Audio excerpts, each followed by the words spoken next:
करोड़ों लोगों को टीका लगाया जा चुका है, लेकिन क्या इससे कोरोना की तीसरी लहर को रोका जा सकता है?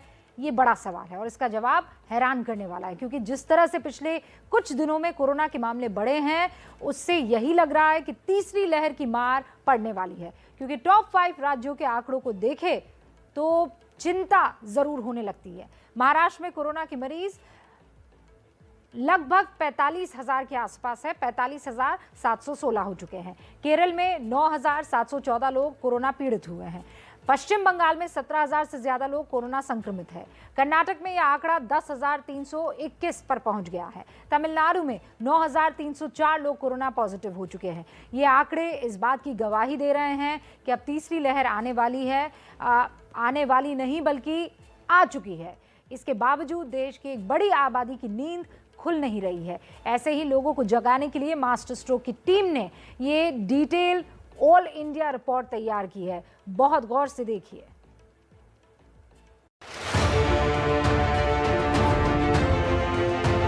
ये तस्वीरें डराने वाली हैं।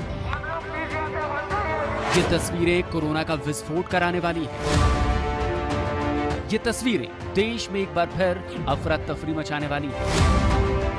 देश भर में ऐसी तस्वीरें आम हैं, लेकिन लोगों को जरा भी अंदेशा नहीं है कि हालात बेहद खराब होने वाले हैं। आपको अंदाजा भी नहीं है कि किस तरह देश में कोरोना से बीमार होने वालों की रफ्तार एकाएक बढ़ने लगी है। यकीन ना हो रहा हो तो जरा इन आंकड़ों को देखिए। बीते 31 दिसंबर को देश में कोरोना मरीजों की संख्या 22,775 थी। 1 जनवरी को मरीजों की संख्या बढ़कर 27,553 हो गई और 2 जनवरी को कोरोना संक्रमित मरीजों की संख्या 33,750 हो गई। दिल्ली में पिछले 5 दिनों में कोरोना के केस 3 गुना बढ़े हैं। यूपी में पिछले 10 दिनों में कोरोना के केस 15 गुना बढ़े हैं। महाराष्ट्र में पिछले 10 दिनों में कोरोना के केस 8 गुना बढ़े हैं। कोरोना की बढ़ती रफ्तार के पीछे की वजह सिर्फ ये तस्वीरें हैं। ये कोलकाता का विक्टोरिया मेमोरियल है। भीड़ में कितने लोग आपको मास्क लगाए दिख रहे हैं, उसकी गिनती करना भी मुश्किल है। क्या आपको किसी भी चेहरे पर कोरोना का डर नजर आ रहा है? कोलकाता की इन तस्वीरों को दिखाने के पीछे का मकसद सिर्फ इतना है कि वहां कोरोना से हालात लगातार बिगड़ रहे हैं। कोलकाता के एनआरएस अस्पताल में 70 डॉक्टर और नर्स कोरोना पॉजिटिव हो चुके हैं। रीजनल इंस्टीट्यूट ऑफ ऑप्थेमोलॉजी में 12 नर्स और डॉक्टर कोरोना से पीड़ित हो गए हैं। कोलकाता एयरपोर्ट पर स्वीडन से आए 2 यात्रियों में कोरोना संक्रमण पाया गया है। उधर पटना के नालंदा मेडिकल कॉलेज अस्पताल में भी कोरोना का विस्फोट हो चुका है। 96 डॉक्टर कोरोना पॉजिटिव पाए गए हैं। कहा जा रहा है कि बीते 28 दिसंबर को आईएमए की बैठक हुई थी, जिसमें सीएम नीतीश कुमार सहित स्वास्थ्य मंत्री और राज्य भर के डॉक्टर मौजूद थे। वहीं से डॉक्टरों को कोरोना हुआ है। हालांकि एनएमसीएच के अधीक्षक डॉक्टर विनोद प्रसाद इसे खारिज कर रहे हैं। आईएमए के मीटिंग से इसको कुछ लेना देना नहीं है, इसलिए कि जो हमारे अधिकतर लोग जो हैं जो कि संक्रमित हुए हैं वो आईएमए की मीटिंग में जाते ही नहीं, वहाँ जाने के लिए एलिजिबल ही नहीं है। वो तो सभी स्टूडेंट हैं।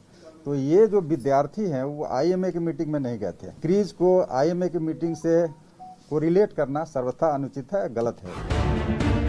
मुख्यमंत्री नीतीश कुमार भी गंभीरता को समझ रहे हैं। शायद इसीलिए वो राज्य में पाबंदियों को लेकर जल्दी फैसला लेने वाले हैं।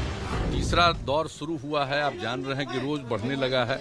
दुनिया भर में, अपने देश में भी और अपने राज्य में भी बढ़ना शुरू हुआ है। तो इसके बारे में कल बैठक होगी शाम में, और हमने कल ही लोगों को कह दिया है कि आज सब जगह की समीक्षा करिए आज, और कल इसके बारे में बैठक करके आगे क्या क्या हम लोगों को करना है उसका निर्णय लिया जाएगा।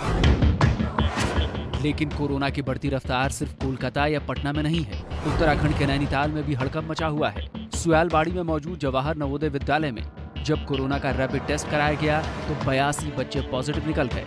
मिल रही जानकारी के मुताबिक स्कूल में 70% बच्चों में बुखार, खांसी और नाक बंद के लक्षण हैं।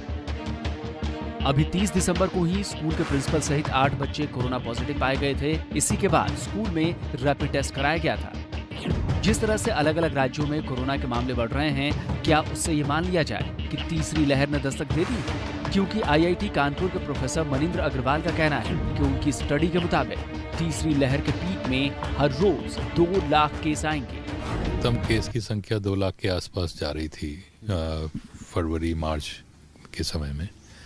ये केवल अंदाज था कि जैसे साउथ अफ्रीका में हुआ वैसे ही भारत में होगा, लेकिन अभी भारत में जिस अब फैलना शुरू हुआ है 1 हफ्ता हमें और इंतज़ार करना पड़ेगा इसको पकड़ने के लिए। लेकिन ये जो दिख रहा है कि संख्या जो हमारा पहले प्रोजेक्शन था उससे ज़्यादा हुआ। हालांकि प्रोफेसर मनिंदर का ये भी कहना है कि तीसरी लहर जानलेवा साबित नहीं होगी, लेकिन सवाल ये है कि जानलेवा ना भी हो, लेकिन इससे लोग तो बीमार होंगे ही, वो भी इतने बड़े पैमाने पर, तो जाहिर है अफरा तफरी एक बार फिर मच सकती है।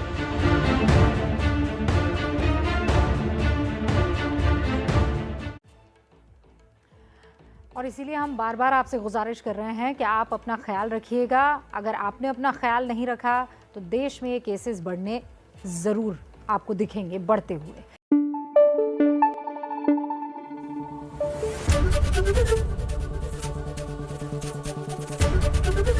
एबीपी न्यूज़ आपको रखे आगे।